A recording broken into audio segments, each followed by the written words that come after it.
Students, today we will discuss LCR circuit, LCR series circuit. Okay, so now uh, we will talk about the phasor diagram of series LCR circuit. So in series LCR circuit, RLC are in series, R for resistor, L for inductor, C for capacitor are in connected, are in series. So applied voltage is V is equal to Vm sin omega t and I is equal to the current is I is equal to Im sin omega t plus phi. We have found this expression yesterday.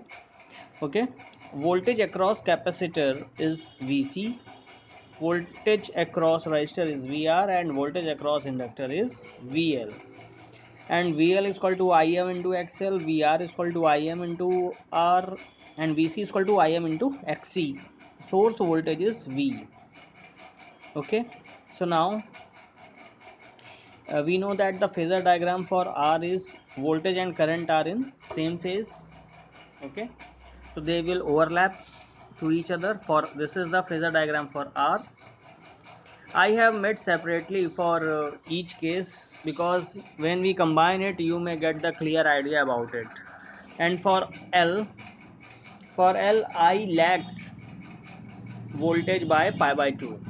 Okay, so here you may see that the angle between voltage and current is pi by 2.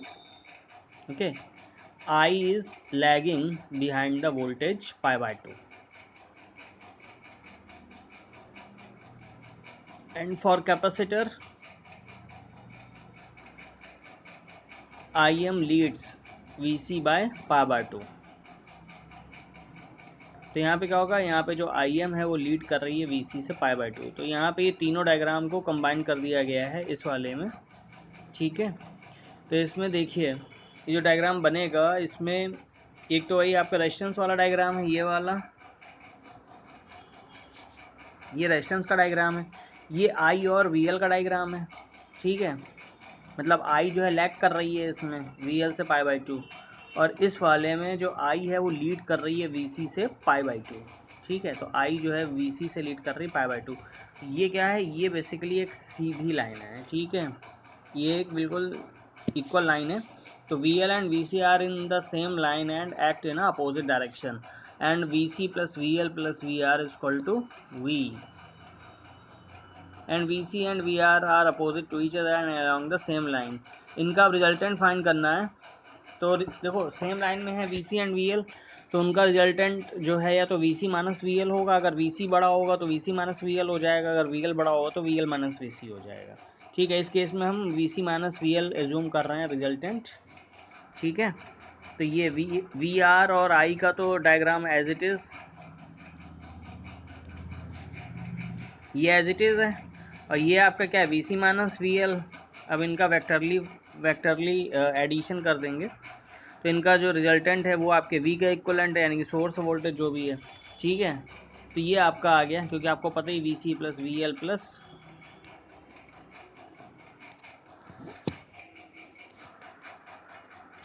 ठीक है, तो यहाँ से ये आपका resultant V आ जाएगा. और from Pythagoras theorem V R square plus V C minus V L whole square equal to V M square. Okay, so V M square equal to V R की जगह आप लिख सकते हो I M R whole square plus I M X C minus I M X L whole square, और फिर यहाँ से V M square equal to I M square under root आपका हो जाएगा, ये एक्चुअली वी एम होगा, V M equal to I M, और ये थोड़ा गलत हो गया है, ये V M equal to I M होगा. ठीक, क्योंकि यहाँ पे अंडर रूट ले लिया गया है, तो ये होगा वी एम. ठीक है, इसका अंडर रूट ले लिया गया, तो V M equal to I M under root R square plus X C minus X L whole square. तो V M upon I M ये हो जाएगा Z equal to under root R square plus X C minus X L whole square. ठीक है, तो R square plus X C minus X L whole square ये क्या करेगा, ये एक्ट एज अ रेजिस्टेंस. ठीक है, यही आपका रेजिस्टेंस है, इसी को हम इम्पीडेंस जेड बोल रहे हैं. ठीक, अब देखो अनदर वे ऑफ रिप्रेजेंटेशन. तो इसमें क्या किया, VL और VC ऐसे सेम लाइन पे एक्ट कर रहा है, तो उनको आपने बिल्कुल सेम लाइन पे रख दिया। उनके बीच का जो डिफरेंस है वो VL और I and VC and I के बीच का जो डिफरेंस है वो फेस डिफरेंस वो π/2 का है। ठीक है, तो VL VC को परपेंडिकुलर लिख दिया गया और I को यहाँ पे एक्स एक्सिस के लॉन्ग रेफरेंस ले लिया गया है। ठीक है, तो ये आपका तो VR हो गया, और इधर ये आपका VL और ये आपका VC। ठीक है, इनका रिजल्टेंट ये है। ठीक, देखो ये आपका ये डायग्राम है, तो VL अगर VL माइनस VC ग्रेटर, तो VL माइनस VC के अलॉन्ग रिजल्टेंट आ जाएगा। ठीक है, इधर ये आपका ये VR है, ये इसका VS है, ये रिजल्टेंट है। ऐसे ही अब क्या करेंगे, अब आप इसको थोड़ा सा टिल्ट कर दीजिए, थोड़ा सा घुमा दीजिए।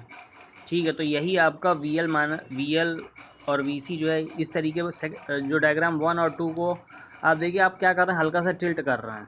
ठीक है, तो देखिए यही आपका यही सेम डायग्राम 1 एंड 2 क्या है, इनको मतलब डिफरेंट तरीके से हम रिप्रेजेंट कर रहे हैं केवल, बाकी डायग्राम में कोई डिफरेंस नहीं है। ठीक है, तो इधर जो आपका VR है वो आपका एक्स एक्सिस से ωt+φ एंगल पे है। ठीक है, मतलब आपने क्या किया, इसको थोड़ा सा आप एंटी क्लॉकवाइज इसको रोटेट करा दीजिए वो ωt+φ एंगल से, तो ये आपका ये डायग्राम इस तरीके का बन जाएगा। ठीक है, इम्पीडेंस डायग्राम क्या है, यही जो आपका जो इम्पीडेंस ट्रायंगल है जिसमें कि बेस R पे है, हाइपोटेनियस Z है और परपेंडिकुलर आपका XC माइनस XL है, तो angle is taken between R and Z is φ। ठीक है, फाई जो है वो फेज एंगल है बिटवीन V एंड I का। ठीक है, और V जो है वो क्या है, VR के ही पैरेलल होगा, तो VR एंड I का, और phi is the angle between V and VR। ठीक है, तो V is replaced with Z, इसको Z से रिप्लेस कर दिया गया है, तो cos phi equal to R/Z होता है, ये आपको पता ही है। ठीक, और यहाँ से Z equal to √R² plus XC minus XL whole square, और tan phi equal to XC minus XL upon R। ठीक है, अब इसमें देखो केस वन क्या है, XC ग्रेटर देन XL, तो XC ग्रेटर देन XL होगा तो ये पॉजिटिव हो जाएगा, तो tan फाई जो है वो भी पॉजिटिव हो जाएगा। ठीक, क्योंकि ऊपर का टर्म पॉजिटिव है, तो ये क्या हो जाएगा, कैपेसिटिव सर्किट हो जाएगा। और I क्या हो जाएगा, I जो है will lead voltage, capacitive circuit. और दूसरा केस क्या है, inductive XL greater than XC, तो ये क्या फाई निगेटिव हो जाएगा। फाई निगेटिव का मतलब ये इंडक्टिव सर्किट हो गया। इंडक्टिव सर्किट का मतलब वोल्टेज लीड्स I, या फिर आप इसको बोल सकते हो I लैग्स वोल्टेज। ठीक है, ओके, थैंक यू।